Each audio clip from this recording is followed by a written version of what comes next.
Ladies and gentlemen, welcome to our third edition of What About, and we are talking W Series. And firstly, you can probably see a very familiar face from the Downforce racing crew, Emma Butterworth, who not just only is our F1 editor, but also our W Series editor. Emma, how are you?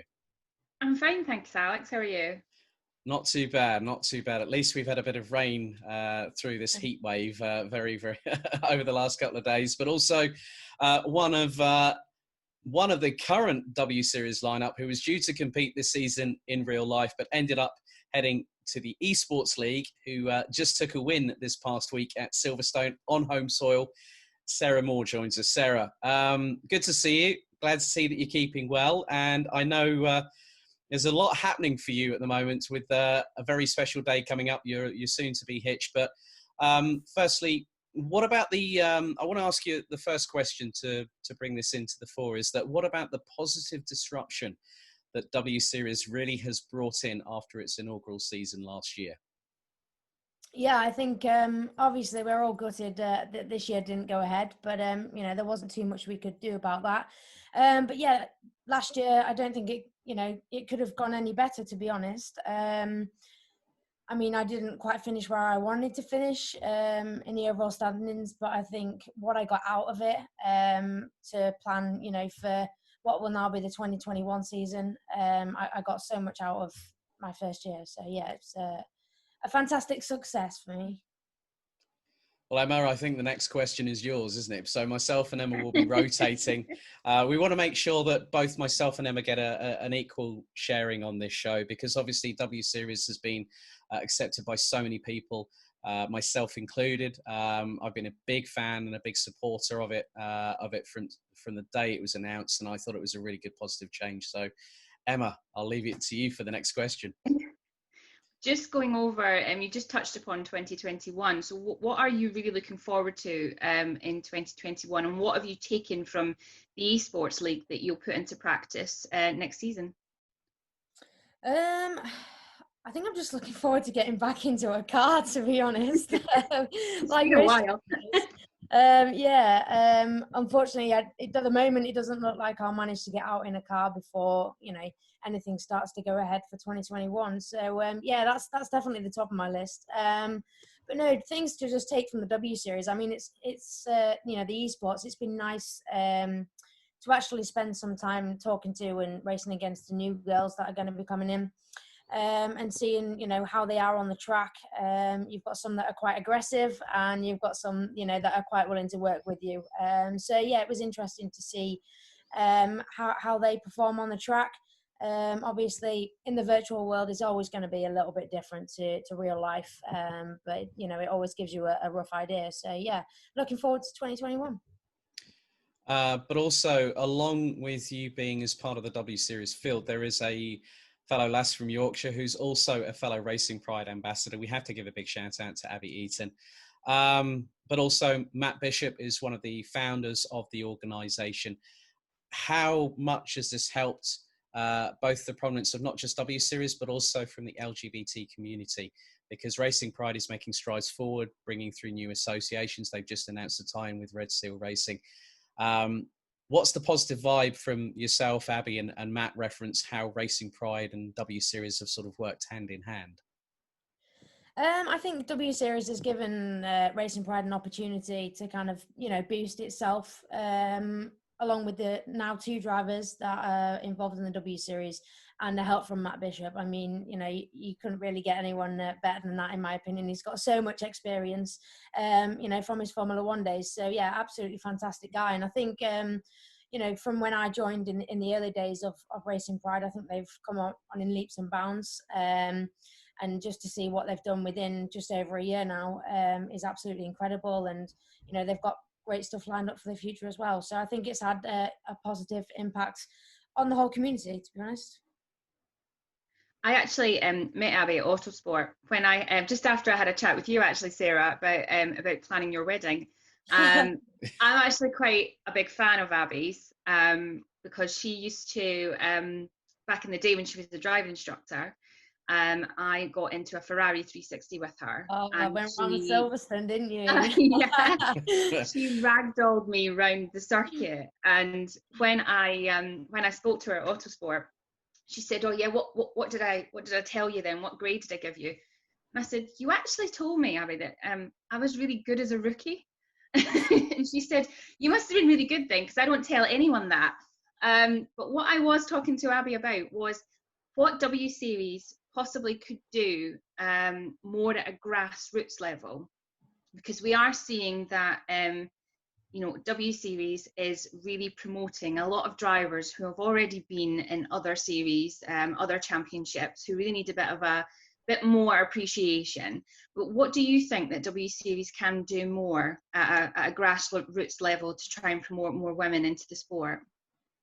I just think trying to get the girls involved at a younger age. I think, from, your primary school kind of age, I think just the support we've had from the younger girls, not even just within motorsport, we've actually had people, new coming in and approaching us saying, how fantastic the W Series is and that it's actually got them into motorsport and that's what they want to do. So, I think it would be great to try and get involved from a younger age, to get the girls from a younger age to understand that it's not a men's sport, as they call it, and there is females within the sport. And as I said, to a few interviews that I've done lately, when I was younger, for me anyway, there was no females within the sport to look up to. It was always males. So I think it's actually nice for the younger generation to actually know more about the W Series and what we're about.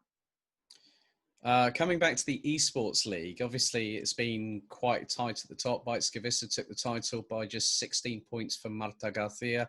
Ira Sidorkova was third in the overall standings, but looked very, very sharp as well. But also, having spoken to Catherine Bonmuir a few weeks ago, that she was really, really bowled over by just firstly how professional the Esports League looked. Where you had Lee McKenzie, David Coulthard, Billy Munger, and of course Luke Crane, who was the lead commentator on there. Catherine said that it's looking very promising on the Esports League to continue alongside the real life action. From your perspective as a racing driver, what does that mean to you? Because obviously all of you girls have been put on exactly the same equipment. So you're not able to use your own sim rigs that you've got at home. You're on level pegging, just like the Tatus F3 cars that you were racing last season. How much does that mean to all of you? Because then it gives you another way in which to, in this very difficult situation with the global pandemic, to still be able to chat, have the banter and catch up on a regular basis. Yeah, exactly that. I mean, when the series first started off, I think if you ask all of the drivers, I think they all found it a little bit stressful. It was all a bit full on. And it was just because, to a lot of us, the virtual world is still fairly new. Mm-hmm. I grew up without sims, and I don't think it's until probably the last year and a half that I've actually used them this much. So yeah, it's all been new to me, and it has been a little bit stressful, but it's all been a learning curve and a positive learning curve. We've learned tracks that we probably wouldn't have learned without the E-Series, to be honest, or unless we were going there in real life. So, yeah, I think if a second season was to go ahead alongside, the real racing, I think it would be an even bigger bonus because we'd still be learning, possibly new tracks as well as possibly practicing for tracks that we'll be racing at. So. Do you feel like the esports series, with how successful that it has been? I mean, to be honest, I didn't really watch a lot of esports before W Series started their own league, and then I became quite hooked. I don't really know what I'm going to do with my Thursday nights now. But do you think that with the success of the W Series eSport League, that it could be another avenue for women to go down to get themselves into a race car? Yeah, definitely. I think it's proven already as the esports stuff that, you can go down that route and then transfer it across into real life racing. You know, it has been proven already. Obviously, as I said before, there is always going to be a bit of difference between the virtual world and the real life world. It is a bit of a step up when you go into the real life, just because you've got more of a feeling of what the car's doing, whereas when you're in a virtual world on a simulator, unless you're on a really nice expensive simulator that actually gives you a bit of motion feeling, you know, you don't get to feel it through your bum, as we say. So yeah, I think in the future it could be one of those things where the drivers, if they do prove themselves in the E-Series, they could possibly get a chance of, you know, an opportunity of getting in the F3 car, which would be pretty cool. Also, with regards to a lot of the drivers that myself and Emma have spoken to through the dial-in phone call conferences on a Friday morning, the likes of Emma, Beitske, Marta Garcia have said that they have felt stronger than ever before going into 2021. With obviously the calendar very much up in the air, because obviously DTM's at a crossroads. Obviously Formula One is still very much on the calendar with Mexico and COTA for 2021. Have you got your backside back in a kart recently is my biggest question here, because Marta said that she's been trying to do that to get her physical fitness up as well. Yeah, exactly that. You cannot beat a bit of karting. I have done some testing, and I've also just last weekend done a 24-hour kart race up at Teesside, which I actually enjoyed. I was a little bit scared at first because the last time I did it, I came home battered and bruised. But this time my seat was like the Queen's throne. It was the most comfortable seat I've ever had. I was determined not to come home bruised. Yeah, I really enjoyed it. And like I said, there's nothing better than a bit of karting to build your strength back up body, and just, you know, to keep yourself sharp and get yourself ready for another season. So great. Just going back onto sort of 2021, as Alex said, the DTM calendar is a little bit up in the air at the moment. We have been told by Matt Bishop that the Formula One races that W Series will be supporting have been confirmed. Is there any particular circuits around the world that you would absolutely love to race on and that are maybe part of your bucket list at all? I mean, personally, I would go to the Nordschleife, but I don't think everyone would agree with me on that one. But yeah, I think other than that, I think Spa. Spa is up there with one of my favourite circuits. I think that would be pretty cool to take a Formula car on there. So that's high up for me. I think adding on to that, you might have to give Charlie Martin a call and see if she can stick you in the M240i Cup car with Adrenaline Motorsport in the VLN at some point, because she made a guest appearance on the penultimate round, let's not forget. I mean, obviously, apart from F3s, you know, you've been running as a, you know, you and I both know what you've done in the past. You've been a Ginetta Junior champion. You've also won in Britcar in the G55, GT4.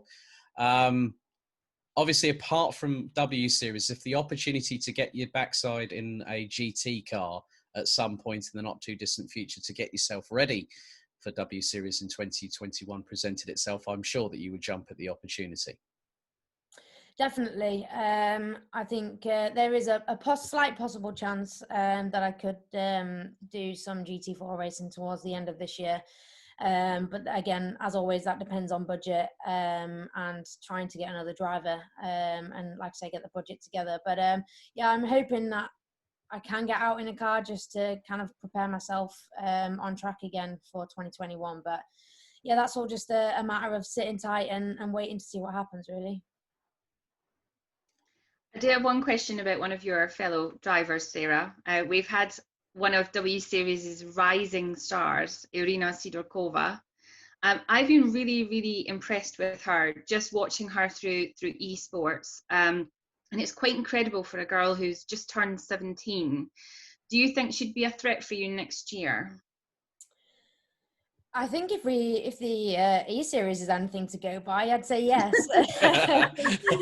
But as I say, you know, you never know, you know, how much of the virtual world is going to transfer into real life, because I think in a virtual world, I always seem to be kind of a second to a second and a half off kind of Beitska's pace. Whereas in the real life world, if I look back to last year, I think it wasn't very often I was that far off the top pace. So, Yeah, I think she's definitely, proved to be a good driver in the E Series. And, it would, it's always nice to see someone come in and go straight to the top. So, yeah, we'll just have to wait and see on that one, I think. Yeah, I think that's just around the next apex in any sort of respect there, Sarah. Yeah. But obviously I wanted to speak to you obviously about how lockdown has not just impacted you from being able to get behind the wheel, but also the personal side, the mental challenges that it's not just us here, from commentators, journalists, but also from racing drivers, that being stuck in the house, you sort of get that cabin fever. But now things are opening up. How have things been? Because I know that you're going to be marrying Carla, your partner, in Edinburgh in just, 13 weeks time. Yeah. I cannot believe Alex is on the countdown. No. The reason why I noticed it was 13 weeks because somebody posted it on social media, didn't they? But I mean, just from a driver's standpoint, what were the biggest challenges, mentally speaking, when we went into lockdown? There was no racing happening, and everyone sort of got into this sort of a bit of a rut, really, so to speak, which we all felt that we couldn't get out of. Yeah, exactly that, really. I mean, it was tough. Being stuck at home 24/7. I mean, Carla, she was still out at work because she was a key worker. So she was still at work. So I was kind of most of the time at home on my own. And when you've got anxiety and you suffer from that, it's not good to be at home on your own. So yeah, I think I found the first kind of month, I filled most of my days with exercise to keep me busy. But I think after about 6 weeks or so, I got to the point where, you knew you could have a line and you knew you could stay in bed all day. So that's what you did. So yeah, I went through kind of a few weeks where I just had no motivation. I lost absolutely everything. So yeah, it was pretty tough. And I think most drivers would probably agree on that side. It was challenging. But now that we're kind of coming back out the other side, kind of getting back to going outdoors again and getting some fresh air, and also back to work. So yeah, it's nice to be coming back out the other side, but I don't think we're going to be back to normality, as we called it, anytime soon, unfortunately. And with 2021 almost around the corner, I mean, I know how quick lockdowns kind of passed and we're now starting to get kind of back to normal. Just talk me through sort of like kind of the training regimes that you'll have to go and do to get ready for 2021. Yeah, so I mean, in terms of my training, it'll be a massively step up again for my training to prepare for 2021. When you're stuck at home, you're kind of limited with what you can do unless you're lucky enough to have a home gym, which I definitely don't have. So yeah, whilst I've been stuck at home through lockdown, most of my stuff has been focusing on my flexibility, making sure that I'm keeping my muscles loose, ready for when I do hit the gym properly again. But no, my main focus when I eventually get back to proper gym sessions is to focus on my upper body strength, neck strength, core strength, and yeah, they're kind of my main focuses, really. That's what I felt I suffered on the most in 2019. So that's what I'll be focusing on when I get back to my PT sessions, ready for 2021, really. Can I train with you? Because I've got a little bit too stone. See, I don't need to lose weight. I'd probably end up gaining weight because I need to get a bit of muscle back on me again. So it actually sounds like so tough. I mean, I am desperate for the gyms to reopen. The only thing I've been doing is I've been doing like power walking. 'Cause I don't run. I don't do any running at all. And I've even got resistance bands. And Tom and I have been doing a little bit of weight training with resistance bands. You can't really have weights around the house when you've got a 4-year-old. So she then tries and then hurts herself. So you have to have resistance bands. But do you know what? I have found it so difficult to try and stay fit and stay healthy through lockdown. Because as you said, when you've got nothing to do, you can't go outside. You can't go meet your friends. You can't do any sort of training. You can't go out and, go to the gym or anything. It is so difficult, isn't it? It is, yeah. And it's kind of hard to find the motivation, like you say, when you've got realistically nothing to get up for. You know, you end up waking up and sitting in bed on your phone, and then before you know it, it's 11, 12 o'clock, and then you get up and you have about 4 or 5 hours, and you're like, oh, it's tea time, and then it's bedtime. Oh, Yeah. my day's gone. So, yeah.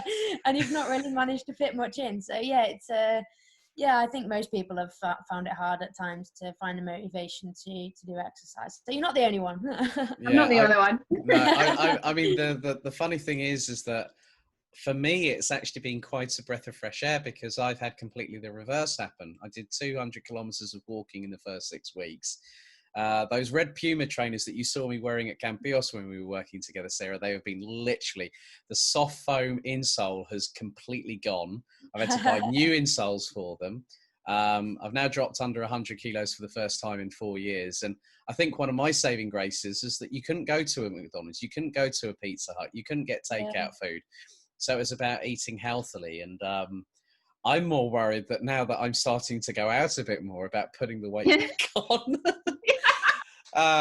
But I'm still exercising 3 times a week. I think that first because the first week for me mentally, when I was due to go over to commentate in Europe quite a lot, as you very well know, and we worked together at the Rotax Max Winter Cup at Campios back in late February, that it was one of those things where, as you said, the first week, I didn't want to get up out of bed. I felt completely powerless to do absolutely nothing. I just couldn't be bothered. And I think I got more than my 8 hours of night sleep. I think it was more like 12 or 13. And I'd get up at 1 o'clock in the afternoon, have some lunch, and then before you know it, 9 o'clock, I was shattered and wanted to go to bed. But yeah, I think from all three of us, it's very much a case that it has affected us positively in some ways, but then negatively in others.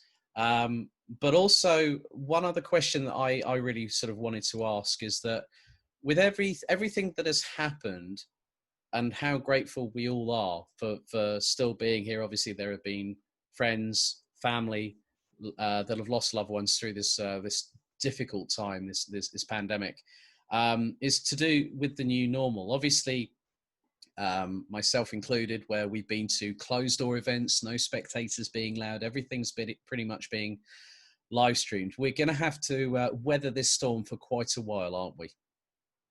Yeah, I think so. I think, like you say, it's definitely going to be a new normal, and it's going to be very difficult for, you know, quite a lot of people to actually accept it. I think even just for myself, it's been difficult in terms of just going into a shop with a mask on, you know. It's when you get to the shop and you realise you've forgotten your mask, and you're like, oh, I've got to go all the way back home now. Yeah, I think yeah, it'll be difficult for quite a lot of people to get used to, but I think in the long run, it's definitely going to be what's best for us. So. Any more questions, Emma? I don't have any more, Sarah, but it's been an absolute joy talking to you today. It's been a while. It's sunny. Yeah, it looks sunny where you are, Emma. I'm in Glasgow, so it is absolutely. The sun's out. The sun's out. Yeah. No, are you really in Glasgow? We've not had any rain for about 8 days now, which I think may be a record for the time that I've spent up here. But we went to the beach yesterday, and it was about 24, 25 degrees. The sun was out, and we watched the red arrows come in over Prestwick Airport, which was really nice, because the rest of the UK didn't get the fly pasts because the cloud was so low. Yeah. It's been horrible the past few days. I'm further down south, and it was blooming awful the other night. Had the little dog barking away. That's south, isn't it? Yeah, I know. That's the problem when you're just north of London. But we had, what was it? I managed to capture a 30-second clip of thunder, lightning on my smartphone. Oh no! And all of a sudden, I've heard the little dog barking in the background, and I went, perfect. Yeah. He's 8 years old. He doesn't know any better. Bless him, little Toby. Oh dear. But yeah, I think the way in which we've all had to adapt to this has pretty much shown how good, well, how tested the human spirit really can be. But Sarah, thank you very much for joining us here on What About, all about W Series. Give our welcome regards to your other half. And also, where's Bruce Almighty?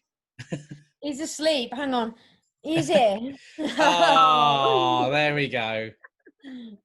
Oh, bless him. But no, Sarah, thank you very much for joining us here on What About on Downforce Racing, and we look forward to catching up with you soon. Thank you. You too.